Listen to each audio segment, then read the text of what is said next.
je dis, premièrement, vous vous rappellerez, la RDC avait, en tout cas dans ce qui avait été communiqué, dans les objectifs. Un des objectifs, c'était, même le président de la République actuelle, le président Tshisekedi, quand il est arrivé, c'était vraiment pour mettre fin à la guerre. C'était une des cordes à son arc pour mettre fin à la guerre, à l'instabilité à l'est de la RDC. Donc, il est rentré dans ses accords avec East African Community, même si la plupart des Congolais avaient dit cette zone-là, cette région-là, elle est beaucoup trop instable. Elle a été une source de beaucoup trop de problèmes pour nous pour qu'on se jette, entre guillemets, dans la gueule du loup.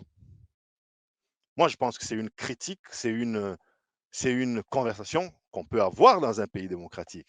Et à celui qui a les destinées de notre pays, au président de la République, aussi, il a le droit, le devoir même d'expliquer à ses compatriotes pourquoi ce qu'il fait aujourd'hui, qui pourrait être perçu comme se jeter dans la gueule du loup, ça va nous aider à avancer dans ci ou dans ça. On ne rentre pas dans les secrets militaires ou techniques ou secrets d'État. On est tout simplement dans voilà ce qui se passe. Les populations ont besoin de savoir. C'est de notre pays à nous tous qu'il s'agit.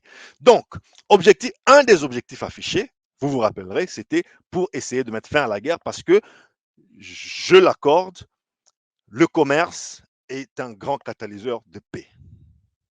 Le commerce est un grand catalyseur de paix. C'est difficile de faire la guerre à des peuples avec lesquels vous commercez.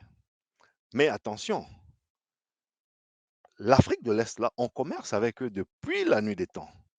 Donc, rentrer dans East African Community, pourquoi pas si c'était pour fluidifier un peu le commerce, mais ne pas y rentrer ne va pas faire que l'on arrête de commercer avec l'Afrique de l'Est.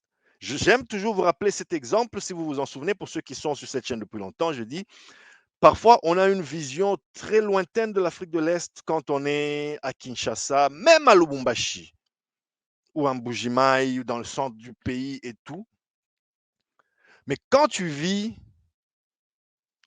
dans les localités du nord-sud Kivu, Ituri, qui sont frontalières à cette zone, c'est vrai la Tanzanie, notre frontière naturelle, c'est plutôt le lac Tanganyika. Donc, quand tu es à Kalemi, tu vois Kigoma, mais Kigoma, c'est très loin.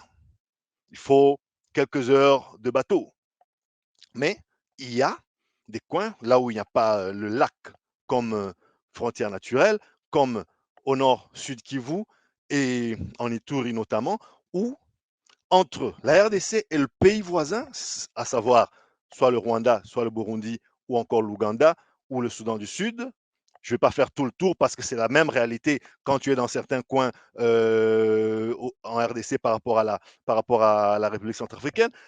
C'est aussi pareil quand tu es dans le Kwango, par exemple, par rapport à l'Angola, ou quand tu es dans le Haut-Katanga par rapport à la Zambie.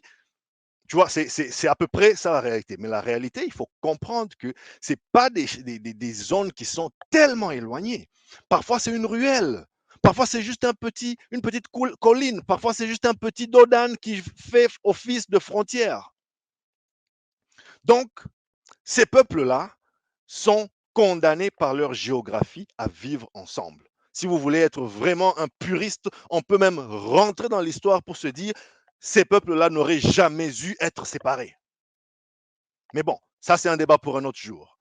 Au demeurant, là, aujourd'hui, ces peuples, non seulement ils sont imbriqués, mais dans toutes les facettes du mot imbriqués, c'est des peuples qui se sont entremariés, c'est des peuples qui font du commerce ensemble, c'est des communautés qui vivent ensemble depuis la nuit des temps.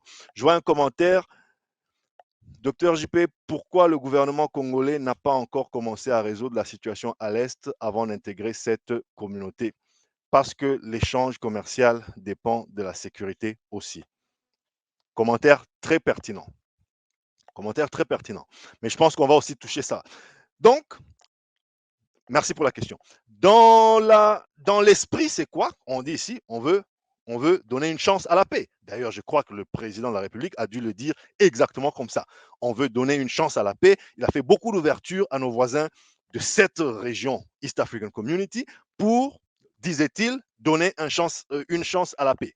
Je ne, je ne vous rappelle pas que la plupart de ses opposants avaient dit c'est une chance qui n'aboutira à rien. Mais bon, je pense qu'un président de la République, quand il a les destinées d'une nation, il a quand même le droit aussi d'aller jusqu'au bout de sa stratégie. Alors, on a essayé de donner une chance à la paix. Aujourd'hui, vous et moi, on a vu ce que ça donne. Mais je suis quand même pour que l'on juge certaines œuvres à l'échelle du temps long. Parce que l'histoire ne s'écrit pas en 12 mois. Voyez-vous? Donc, voyons ce que cette ouverture donnera comme chance à la paix dans un temps plutôt long. 5 ans, un mandat, c'est déjà ça. Deux mandats, 10 ans. Je voulais dire un quinquennat, deux quinquennats, 10 ans, parfois même 30 ans. Parce que les problèmes que nous connaissons dans cette région, et là, je rentre un peu dans une généralité, dans cette région-là, aujourd'hui, on est en train on est en train de récolter des fruits de certaines décisions qui ont été prises ou pas en 94. C'est presque 30 ans après. Donc, j'aimerais bien qu'on me dise que peut-être en 2050, il y aura certaines choses qui seront la résultante directe des décisions que nos dirigeants prennent aujourd'hui par rapport à cette région du monde. On n'y est pas encore. Je ne vais pas faire trop de futurologie là. Rentrons dans vraiment des considérations que l'on peut saisir pour ce qui reste de ce numéro. Donc, je dis, c'était un espoir de paix, c'est un travail en cours. Ça, c'était, je dis aujourd'hui, on va essayer de réfléchir sur ce que nous sommes allés chercher là-bas. Parce que dans un deuxième numéro, dans la semaine ou la semaine prochaine, en tout cas très bientôt, je vous ferai un autre numéro sur ce que je crois que eux viennent chercher chez nous.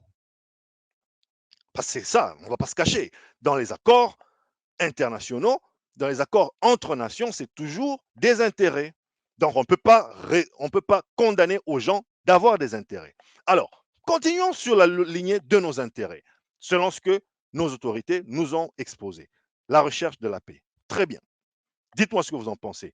Je connais votre avis aujourd'hui. Ben, en tout cas, à en juger, à en croire ce qui se passe là, maintenant, aujourd'hui, on ne peut pas vraiment dire que la recherche de la paix ait donné beaucoup de solutions. Mais encore une fois, je vous répète, l'histoire, on la juge sur le temps long.